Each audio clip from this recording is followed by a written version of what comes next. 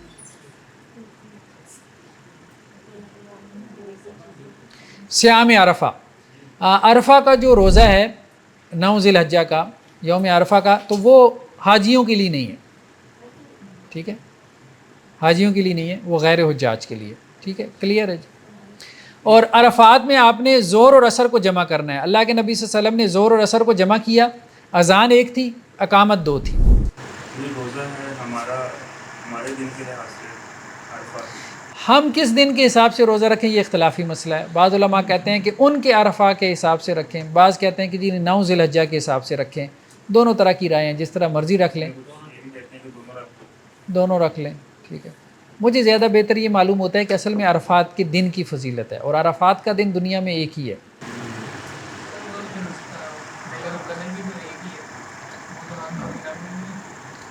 لیلۃ القدر میں تو اس قسم کی مجبوری نہیں ہے نا جی. مطلب یہ ایک جدید قول ہے نا ایک تو اس میں ہر قسم کی رائے. اگر 1400 سال سے یا 1500 سال سے ایسے آ رہا ہے نا کہ یوم عرفہ کا روزہ تو یہ کسی نے 50 سال یا 100 سال سے تو آپ نے پتہ چلتا ہے کہ یوم عرفہ یا عرفات میں کس دن حج ہو رہا ہے. اس سے پہلے جو 1200 سال یا 1300 سال کے ان کے لوگوں نے جو ہے پھر کیسے اپنے کے مطابق رکھا ہوگا. ڈاکٹر صاحب اصل میں مسئلہ یہ تھا کہ یہ نا اختلاف ہم نے تاریخوں کے ابھی ڈالے ہیں. پرانے تو یہی ہوتا تھا کہ یہی چلتا تھا بس. ٹھیک ہے جیسے چاند اس کو نظر آ گیا اس نے اس کے مطابق کیا اس کو ایسے کرنا ایسے ہی چلتا تھا. تو سر یہ جو ظہر اور عصر جمع کریں گے اس میں ظہر اور عصر کا کوئی وقت کا ٹائم ہے یا عصر کے وقت ظہر کے وقت میں عصر کو آپ پڑھیں گے ظہر کے وقت میں اور اس میں اہل علم کا اتفاق ہے. ٹھیک ہے اگر کسی نے اکیلے بھی پڑھی ہے تو ظہر اور عصر جمع کرے گا جماعت کے ساتھ تو کرے گا ہی کرے گا. باقی وہاں قصر کرے گا کہ نہیں کرے گا تو بہرحال دیکھیں جو مسافر ہے ظاہری بات ہے اس نے تو قصر ہی کرنی ہے نا. ٹھیک ہے اب وہ سفر کے پھر مسائل ہم نماز میں پڑھیں گے. کچھ کے نزدیک جو ہے وہ مسافر نہیں بھی ہیں وہ ان کے دن جو ہے وہ 15 یا اس سے زیادہ ہو جائیں تو وہ مسافر نہیں رہ جاتے. لیکن بہرحال جی جو قصر ہوتی ہے وہ بھی اس کی بھی جماعت ہوتی ہے. ہاں اسی کی جماعت ہوتی ہے. وہاں پہ تو پھر وہ اس پہ امام کا ہے نا کیا قصر کرواتے ہیں پوری طرح. حضرت عبداللہ ابن عمر جو ہے وہ مکہ میں مقیم ہوتے تھے اور جب مینا میں پہنچتے تھے تو قصر کرتے تھے. بات سمجھ رہے ہیں وہ اتنے سفر پہ بھی قصر کر لیتے تھے. ہاں اس پہ اتفاق ہے کہ اکٹھی پڑھنی ہے ظہر اور عصر. اس پہ اتفاق ہے اجماع ہے یہ اجماعی مسئلہ ہے کہ ظہر اور عصر اکٹھی پڑھنی.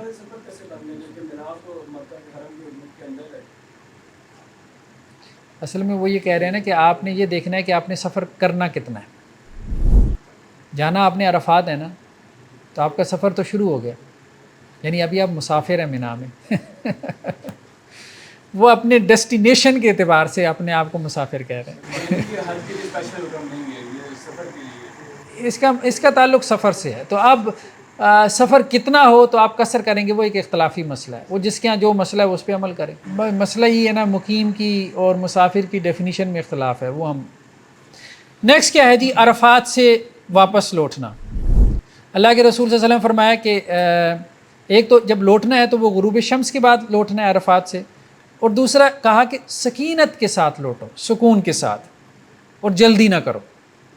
ٹھیک ہے کیونکہ جلدی کا کام جو ہے یہ کوئی نیکی نہیں ہے. اور واپسی میں لوٹتے ہوئے بھی کیا کرنا ہے تلبیہ کہنا ہے ذکر اذکار کرنے ہیں.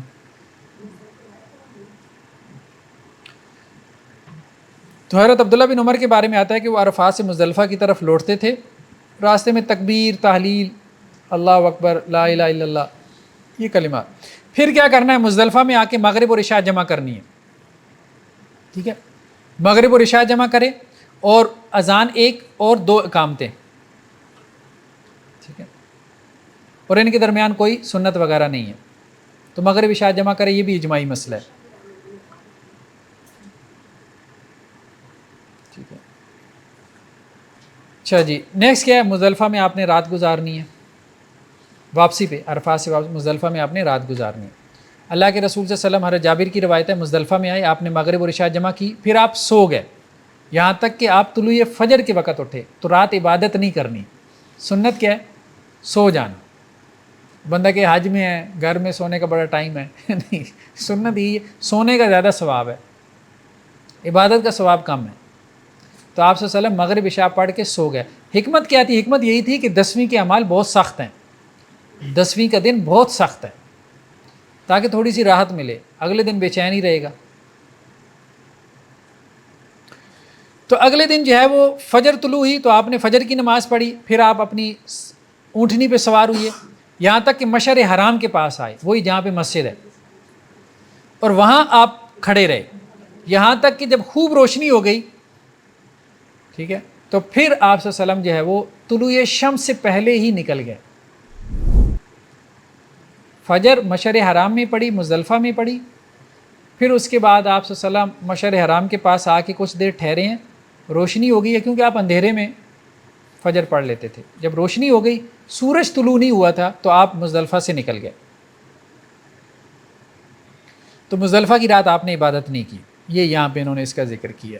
ٹھیک ہے، اچھا، اب مزدلفہ میں کیا رات گزارنا واجب ہے یا قیام واجب ہے؟ تو جمہور یہ کہتے ہیں کہ مزدلفہ میں قیام واجب ہے، رات نہیں. یعنی آپ نے مزدلفہ میں تھوڑا سا قیام کر لیا، جیسے وقوف عرفہ ہے، اسی طرح مزدلفہ میں آپ تھوڑی دیر ٹھہر گئے تو آپ کا مزدلفہ پورا ہو گیا. یعنی رات کا کوئی جز آپ نے وہاں پہ ٹھہر کے گزار لیا.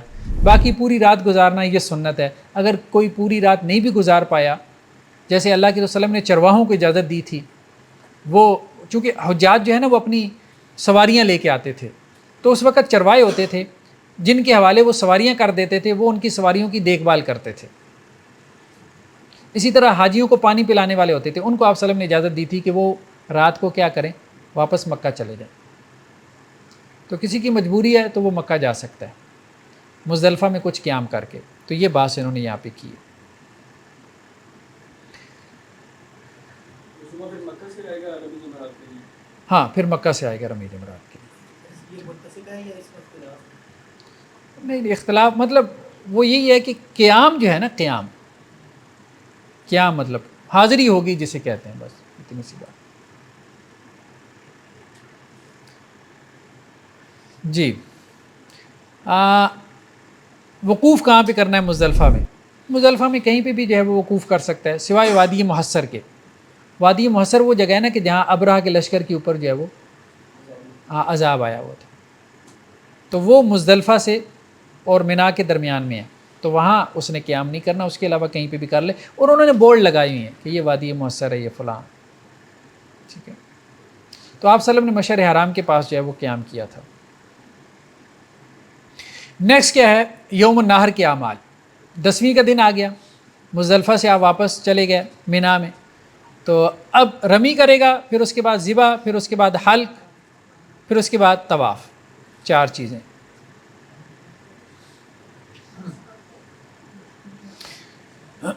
اب اس میں اگر آگے پیچھے ہو جائے تو دم ہے، میجورٹی کہتی ہے کہ نہیں ہے، یہی موقف بہتر معلوم ہوتا ہے. اناف کہتے ہیں کہ نہیں، ترتیب آگے پیچھے ہو جائے تو دم ہے، یعنی ترتیب یہی ہے. ترتیب یہی ہے، وہ تو باقی بھی کہتے ہیں سنت یہی ہے، لیکن کیا یہ ترتیب واجب ہے؟ تو اناف کے نزدیک واجب ہے، باقیوں کے نزدیک سنت ہے.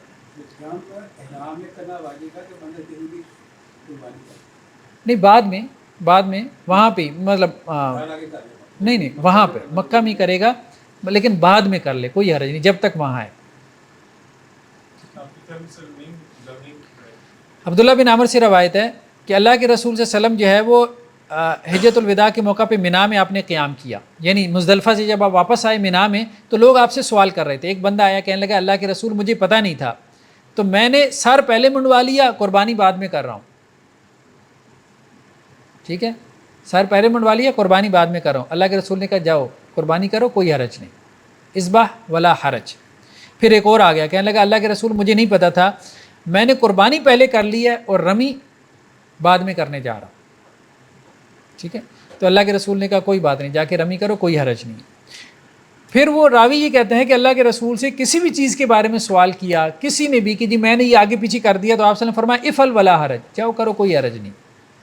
اس سے امام شافعی نے دلیل پکڑی ہے کہ یہ ترتیب سنت ہے۔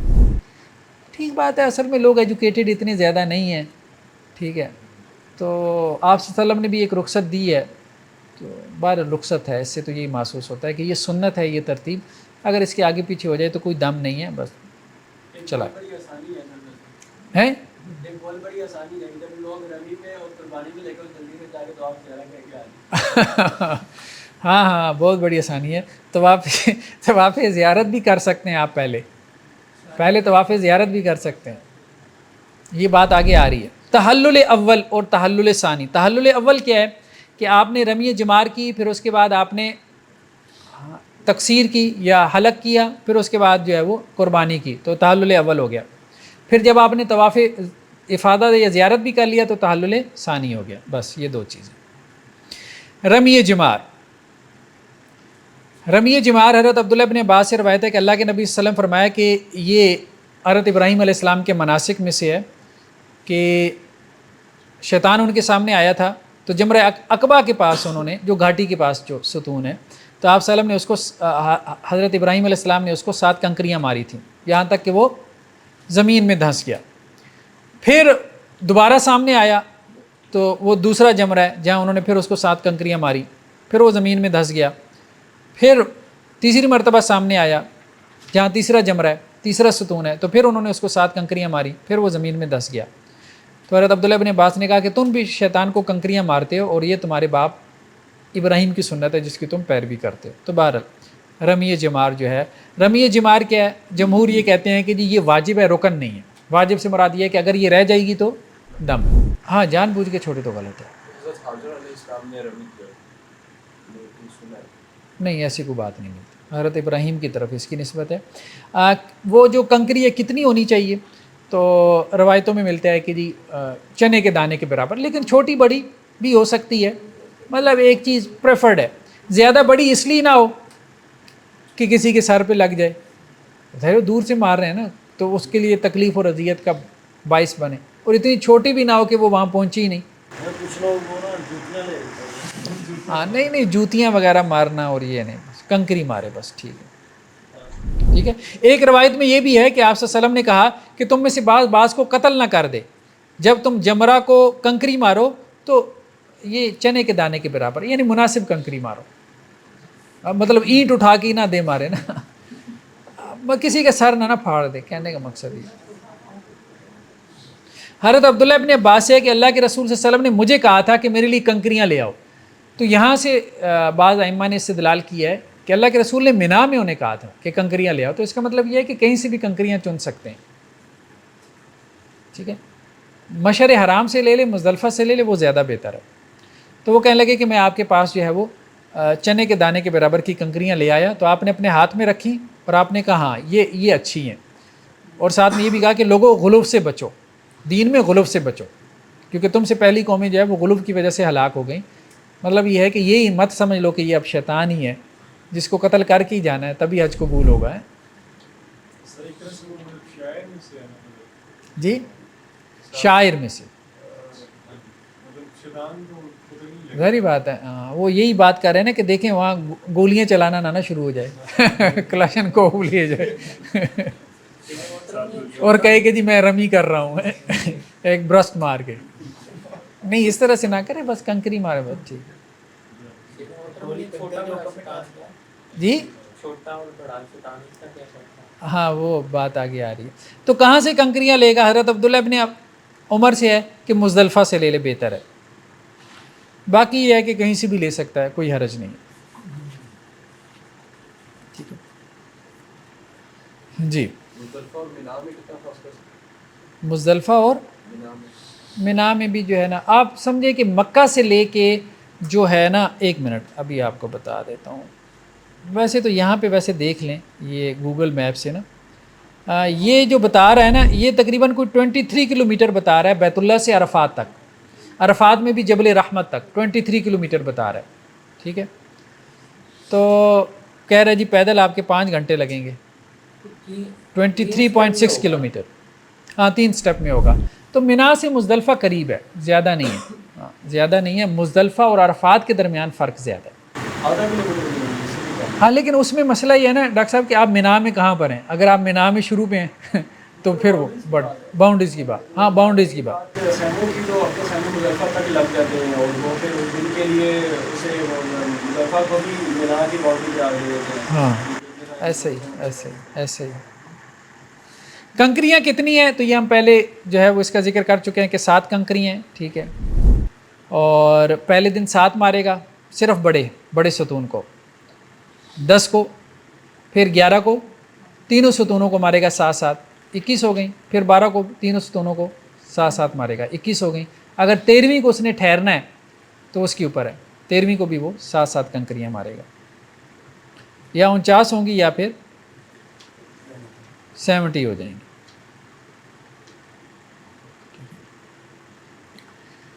اچھا جی، رمی کے ایام وہی بات ہے کہ رمی کے ایام جو ہے وہ 3 ہیں یا 4 ہیں، یعنی 10 11 12، یا پھر بعد نے کہا کہ 13 بھی ملا لیں. وہ قرآن میں بھی ہے، اگر آپ 13 کو ملا لیں، ومن تاخر فلا اسم علیہ. ٹھیک ہے، تو اس میں بھی کوئی گناہ نہیں. یوم النہر والے دن رمی، یوم النہر والے دن رمی کا وقت کیا ہے؟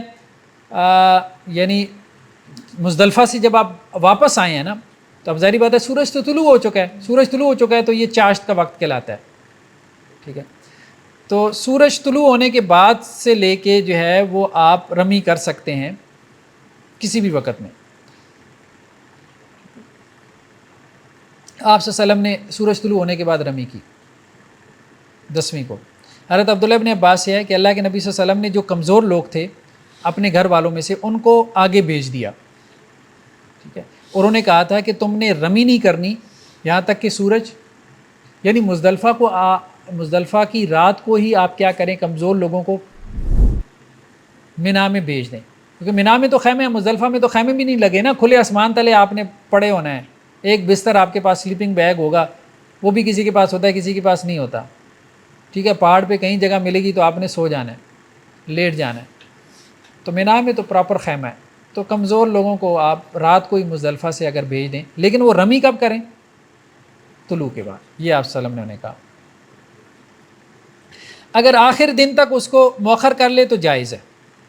ٹھیک ہے، تو ابن عبد البر کہتے ہیں کہ اس پہ اہل علم کا اجماع ہے کہ یوم النہر یعنی قربانی والے دن وہ سورج غروب ہونے سے پہلے رمی کر سکتا ہے. یعنی طلوع آفتاب کے بعد سے لے کے سورج غروب ہونے تک یہ رمی کا وقت ہے 10 کو. حضرت عبداللہ بن عباس سے روایت ہے کہ اللہ کے نبی صلی اللہ علیہ وسلم سے قربانی والے دن منا میں یہ سوال کیا گیا کہ ایک بندے نے کہا کہ جی میں نے شام کے بعد رمی کی ہے. تو آپ صلی اللہ علیہ وسلم فرمایا کوئی حرج نہیں، بخاری کی روایت ہے، شام کو بھی رمی کر سکتا ہے. کیا رات کو رمی کر سکتا ہے؟ یعنی 10 کی رمی رات کو کر سکتا ہے. تو یہ کہتے ہیں اگر عذر ہو تو پھر کر سکتا ہے. نہیں دم نہیں.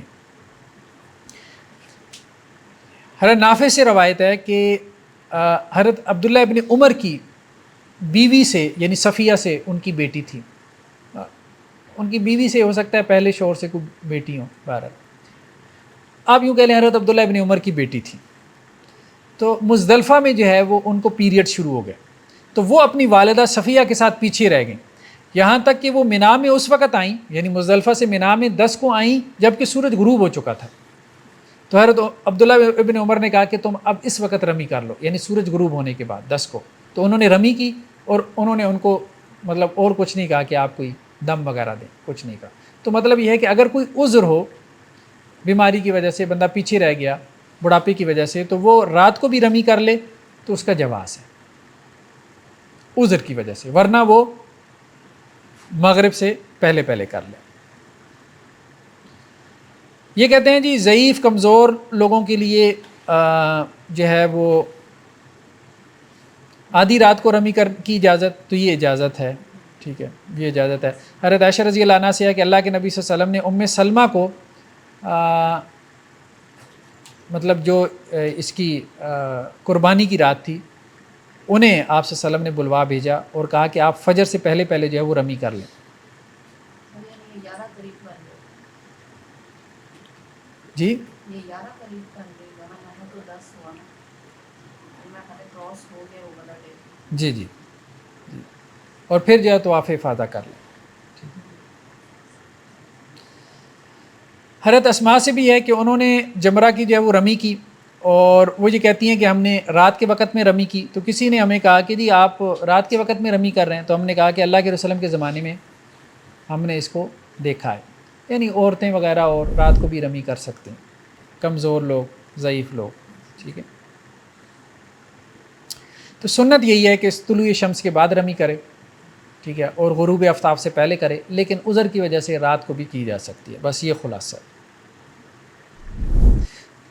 جمرہ کے اوپر سے رمی کی جا سکتی ہے، ٹھیک ہے، اب تو خیر ویسے ہی فلور بن گئے ہیں، اس وقت بھی یہ کہتے ہیں کہ جی حضرت عمر رضی اللہ عنہ نے اوپر سے رمی کی، اب یہ کیا مراد تھی؟ بظاہر یہ محسوس ہوتا ہے کہ وہ سواری کے اوپر بیٹھ کے انہوں نے رمی کی۔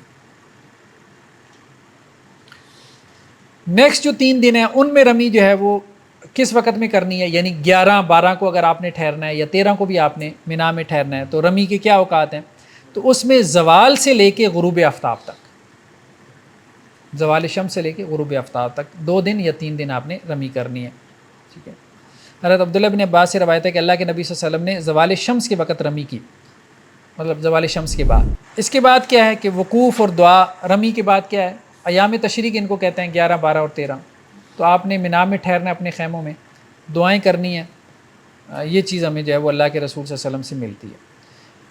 حضرت عبداللہ بن عمر سے روایت ہے کہ وہ حضرت عمر سے روایت کرتے ہیں کہ اللہ کے رسول صلی اللہ علیہ وسلم جب جمرہ یعنی پہلے جمرے کی رمی کرتے تھے جو مسجد کے قریب ہے یعنی چھوٹے والا، تو آپ 7 کنکریاں مارتے تھے اور ہر کنکری کے ساتھ اللہ اکبر کہتے تھے، ٹھیک ہے، ایک ایک کر کے کنکری مارنی ہے، ہر کنکری کے ساتھ اللہ اکبر کہنا ہے، پھر آپ جو ہے وہ ذرا ہٹ جاتے تھے وادی کی سائڈ پہ، اور آپ قبلہ رخ ہو کے دعا کرتے تھے۔ ایک جمرے کو 7 کنکریاں مارنے کے بعد آپ ذرا ہٹ کے قبلہ رخ ہو کے دعا کرتے تھے اپنے ہاتھ اٹھا کے، اور لمبی دعا کرتے تھے۔ پھر اس کے بعد دوسرے جمرے کے پاس آتے، اس کو 7 کنکریاں مارتے، ہر کنکری میں آپ اللہ اکبر کہہ کے اس کو مارتے تھے، پھر ذرا ہٹ کے پھر دعا کرتے تھے۔ یعنی یہ بات ہمیں مل رہی ہے کہ آپ صلی اللہ علیہ وسلم نے دعا بہت کی ہے، وقوف عرفہ میں بھی دعا ہے، جمرات کو کنکریاں مارتی ہوئی دعا ہے، طواف میں دعا ہے، صفا مروہ پہ دعا ہے، یعنی حج بیسیکلی کیا ہے؟ دعا ہی دعا ہے۔ پھر جب تیسرے جمرے کو آپ نے کنکریاں ماری ہیں تو پھر آپ نے دعا نہیں کی، پہلے 2 کے بعد کی ہے، تیسرے کے بعد نہیں کی۔ رمی میں جو ترتیب ہے اللہ کے رسول صلی اللہ علیہ وسلم سے ثابت ہے کہ سب سے پہلے آپ نے جو چھوٹے والا جمرہ ہے اس کو، پھر اس کے بعد درمیان والا اس کو، اور پھر اس کے بعد جو جمرہ عقبہ ہے یعنی بڑے والا جمرہ اس کو رمی کی۔ تو یہ ترتیب جو ہے وہ سنت ہے، لازم نہیں ہے۔ رمی کرتے ہوئے تکبیر کہنا، دعا کرنا، ٹھیک ہے، یہ بات ہمیں ملتی ہے، ہر کنکر کے ساتھ تکبیر کہنا، ٹھیک ہے، اور کچھ نہ صحیح۔ حضرت ابراہیم نخی سے بندہ یہی کہہ دے یا اللہ میرا حج قبول کر لے، یہی کہہ دے، بہرحال یہ مسنون ہے، کوئی بھی دعا کیا جا سکتا ہے۔ رمی میں نیابت ہو سکتی ہے، بوڑھوں کی طرف سے، کمزور عورتوں کی طرف سے، بچوں کی طرف سے نیابت ہو سکتی ہے۔ حضرت جابر سے ہے کہ ہم نے اللہ کے رسول صلی اللہ علیہ وسلم کے ساتھ حج کیا اور ہمارے ساتھ عورتیں تھیں، بچے تھے، اور ہم نے بچوں اور عورتوں کی طرف سے رمی کی، ٹھیک ہے۔ مینا میں راتیں گزارنا یہ واجب ہے، یعنی 11 12 یا پھر آپ نے 13 بھی گزارنی ہے تو وہ بھی آپ کے اوپر ہے۔ اناف کہتے ہیں یہ سنت ہے، باقی ائمہ کہتے ہیں کہ یہ واجب ہے۔ اچھا جی، نیکسٹ حج کہتے ہیں جو آپ حج کے موقع پہ قربانی دیتے ہیں۔ عام قربانی کو اضحیہ کہتے ہیں، جو حج کے موقع کی ہوتی ہے اس کو حج کہتے ہیں، یعنی ایک طرح سے ہدیہ ہوتی ہے، بیت اللہ کی نظر ہو جاتا ہے، اس کو اس لیے حج کہتے ہیں، ٹھیک ہے۔ تو بہترین قربانی جو ہے وہ اونٹ کی ہے، وہ نہ ہو تو گائے کی ہے، یعنی گائے میں 7واں حصہ ڈال سکتا ہے، وہ نہ ہو تو بھیڑ بکری کی بھی قربانی کر سکتا ہے، ٹھیک ہے، یعنی حج کے موقع پہ۔ حضرت جابر سے روایت ہے ہم نے اللہ کے وسلم کے ساتھ حج کیا تو ہم نے 7 لوگوں کی طرف سے اونٹ ذبح کیا اور 7 لوگوں کی طرف سے گائے ذبح کی۔ قربانی 2 قسم کی ہے، ایک مستحب ہے ایک واجب ہے۔ جو حج کی ہے، جو مستحب ہے وہ حج افراد میں ہے، حج افراد کی قربانی مستحب ہے، وہ واجب نہیں ہے، ٹھیک ہے۔ لیکن حج قران اور حج تمتع کی جو قربانی ہے یہ واجب ہے۔ حج قران میں قربانی ساتھ لانا وہ مستحب ہے، تو حج افراد میں جو قربانی ہے وہ مستحب ہے، پریفرڈ ہے، جبکہ حج قران اور تمتع میں یہ واجب ہے۔ ہاں حج قران میں صرف اتنی بات ہے کہ ساتھ قربانی لے کے آنا یہ مستحب ہے، یہ واجب نہیں، اگر کوئی کر سکتا ہے تو کر لے۔ ہاں حج کی شروط کیا ہیں؟ وہی ہیں کہ وہ مثنیٰ ہونا چاہیے، مطلب دوندہ ہونا چاہیے جسے ہم کہتے ہیں، ٹھیک ہے۔ دوندہ سے مراد یہ ہے کہ اس کے سامنے کے جو 2 دانت ہیں وہ گر جائیں اور پھر اس کی جگہ 2 نئے دانت آ جائیں، جیسے ہمارے یہاں بچوں کے دودھ کے دانت گر جاتے ہیں۔ تو بھیڑ بکری میں عموماً 1 سال، گائے میں 2 سال اور اونٹ میں 5 سال، یہ دوندہ ہوتا ہے۔ جو بھیڑ ہے اس میں 6 ماہ کا کھیرا جسے ہم کہتے ہیں وہ بھی جائز ہے۔ دوسرا کیا ہے؟ عیب سے پاک ہو، ایک دوندہ ہو، دوسرا کیا ہے؟ عیب سے پاک ہو۔ یہ عام بھی قربانی کے جانور اس کی بھی یہی شرائط ہیں۔ عیب سے مراد یہ ہے کہ اس کو خارش کی بیماری نہ ہو، کمزور نہ ہو، کہ اس کی ہڈیوں میں گودا نہ ہو، کانا نہ ہو، لنگڑا نہ ہو، تو یہ مراد ہے، ایسا کوئی عیب نہ ہو قربانی کے جانور میں۔ تیسرا یہ ہے کہ قربانی کے جانور کو کوئی پٹے وغیرہ ڈالنا، کوئی نشانی لگانا، تو یہ چیز مسنون ہے تاکہ معلوم ہو کہ حج اور عمرہ کے لیے جا رہی ہے، تو اس میں کوئی حرج نہیں۔ ہمارے یہاں بھی لوگ ان کو کچھ سجاتے سنوارتے ہیں، نشان لگاتے ہیں، تو کوئی حرج نہیں۔ فارم میں کچھ لوگ کٹ لگا کے اپنے فارم کی نشانی لگاتے ہیں۔ ہاں فارم میں کٹ لگاتے ہیں، کٹ جو ہے نا ان کو ایجوکیٹ کرنا چاہیے، جیسے کانوں میں کٹ لگا دیتے ہیں، ٹھیک ہے، تو یہ مناسب نہیں ہے، مناسب نہیں ہے۔ بہرحال یہ کوئی ایسا عیب نہیں ہے جس کی وجہ سے ڈیری فارمنگ ہو رہی ہے، 10,000 جب مل جائے تو خریدے جا سکتے ہیں۔ ہاں خریدے جا سکتے ہیں، یہ کوئی عیب نہیں ہے، ٹھیک ہے۔ کسی کا کان آدھا نہیں ہے یہ ایک عیب ہے، ایک ویسی چیرا دیا ہوا ہے نشان کے لیے تو اس کو ایجوکیٹ کریں، لیکن بہرحال یہ کوئی ایسا عیب نہیں ہے جس کی وجہ سے اس کی قربانی نہ ہو، ٹھیک ہے۔ باقی کچھ ضعیف روایتیں ہیں وہ ہمارے یہاں کچھ علماء بیان کر دیتے ہیں قربانی کی شرائط کے حوالے سے، تو ضعیف روایتوں کا بہرحال کوئی مقام اور مرتبہ نہیں ہے، ٹھیک ہے۔ تو جو عیب ہیں وہ وہی 4 ہیں جو ہم نے ابھی ذکر کیے ہیں۔ قربانی کے جانور کی سواری کر سکتا ہے، دودھ وغیرہ دو سکتا ہے، ٹھیک ہے، کوئی حرج نہیں ہے۔ ذبح کا وقت کیا ہے؟ ذبح کا وقت مطلب جو بھی ایام تشریق ہے، ٹھیک ہے، 10 11 12، ٹھیک ہے، تو وہ ذبح کا وقت ہے۔ بہرحال اس میں بھی کوئی چھوٹا موٹا اختلاف ہے، ذبح کہاں کرنا ہے، اس نے وہی حرم کے اندر کرنا ہے ذبح، وہاں پہ جو اس نے کرنا ہے، جی حرم مکی میں، جی۔ اور اونٹ کا نہر ہوتا ہے، عام جانور کو ذبح کیا جاتا ہے۔ نہر کا مطلب یہ ہے کہ اس کو آپ کھڑا کریں گے، ایک اس کی ٹانگ باندھیں گے، 3 ٹانگوں پہ وہ کھڑا ہوگا اور اس کے آپ کٹ لگائیں گے۔ 3 رگیں ہوتی ہیں نا جانور کی، ایک اس کی خوراک کی نالی ہوتی ہے، ایک اس کی سانس کی نالی ہوتی ہے اور ایک اس کی خون کی نالی۔ تینوں رگیں کٹ جائیں تو ہم کہتے ہیں وہ ذبح ہو گیا۔ تو اس کی خون کی نالی کو کٹ لگاتے ہیں جس سے اس کا خون نکلتا ہے فوارے کی طرح، پھر وہ گرتا ہے، پھر اس کو ذبح کرتے ہیں۔ اس کو نہر کہتے ہیں، یہ مسنون ہے۔ آپ صلی اللہ علیہ وسلم نے جو ہے وہ 100 کے قریب قربانیاں دی تھیں، اور یہ تطوع تھی، ظاہر بات ہے 100 قربانی تو نہیں ہے حج کے موقع پہ، تو یہ تطوع کی قربانی تھی۔ 100 اونٹ، جس میں سے غالباً 63 آپ صلی اللہ علیہ وسلم نے خود نہر کیے تھے، باقی حضرت علی نے کیے تھے۔ قربانی کی کھال جو ہے وہ اجرت میں نہیں دے سکتا کسائی کو، ٹھیک ہے، اپنی طرف سے اس کو کوئی عطیہ دے سکتا ہے۔ گوشت اس کو بطور صدقہ دے سکتا ہے، ہاں بطور صدقہ گوشت دے سکتا ہے، اس میں کوئی حرج نہیں ہے۔ خود کھا سکتا ہے، قربانی کے جانور میں خود کھا سکتا ہے۔ تقسیم کس طرح سے کرے؟ کچھ نے کہا کہ آدھا اللہ کے راستے میں دے دے، آدھا خود کر لے، کچھ نے کہا 3 حصے کر لے۔ تو یہ تقسیم مطلب آپ کہہ لیں کہ جی کوئی لازم نہیں ہے، بعض صحابہ سے ملتا ہے کہ وہ یہ کہتے تھے کہ 3 حصے کر لیے جائیں، تو بہرحال اگر کر لے تو اس اعتبار سے پریفرڈ ہے، لیکن کوئی لازم نہیں ہے۔ حلق اور تقصیر، یہ بات ہمارے سامنے آ گئی کہ حلق کا مطلب ہے کہ اپنا سر منڈوا لینا، اور تقصیر کا مطلب ہے بال چھوٹے کروا لینا۔ حلق کو آپ صلی اللہ علیہ وسلم نے پسند کیا، بلکہ آپ صلی اللہ علیہ وسلم فرمایا کہ اللہ تعالیٰ رحم اللہ المحلقین، حلق کروانے والے پہ اللہ کی رحمت ہو۔ تو صحابہ نے کہا اللہ کے رسول تقصیر کروانے والوں پہ بھی، تو اللہ کے رسول نے کہا حل کرنے والوں پہ اللہ کی لعنت ہو۔ انہوں نے کہا اللہ کے رسول ہمارے لیے بھی کر رہے ہیں جو تقصیر، اللہ کے رسول نے پھر تیسری مرتبہ کہا حل کروانے والوں پہ اللہ کی رحمت ہو۔ جو لکھا ہوا ہے کہ صاحب کو بطور اجرت اجرت میں نہیں دے سکتے نا، وہ بات ہم کر چکے ہیں، ٹھیک ہے۔ سر کھال کہاں جائے گی اس کی؟ کھال مطلب کہیں پہ بھی آپ دے دیں، سب سے بہتر طریقہ جو غریب مسکین کو دے دیں، کسی غریب مسکین کو دے دیں. یہ بھی ہے کہ اپنے ذاتی استعمال میں بھی لا سکتا ہے، کوئی حرج نہیں. جیسے وہ پرانے زمانے میں چمڑے کا مشکیزہ بنا لیتے تھے، کوئی حرج نہیں، غریب مسکین کو دے دے. اب تو خیر کسی زمانے میں اس کی ویلیو ہوتی تھی، اب تو خیر وہ ویلیو بھی نہیں رہ گئی، ختم کروا وہ ختم ہو گئی ہے بالکل. چلیں جی، میرے خیال میں اتنا ہی کافی ہے. ٹھیک ہے جی. ہاں ایک بات رہ گئی کہ اگر کسی کے سر پہ بال ہی نہیں ہے تو وہ انہوں نے کہا کہ جی ایک مطلب علامت کے طور پہ اپنے سر پہ اس طرح پھیر لے. ٹھیک، نہیں کسی کے سر پہ ویسے ہی بال نہیں نہ ہوتے. چلیں جی، انشاءاللہ سے ہمارا کتاب الحج مکمل ہوا. سبحانک اللہم و بحمدک، نشہد ان لا الہ الا انت، نستغفرک.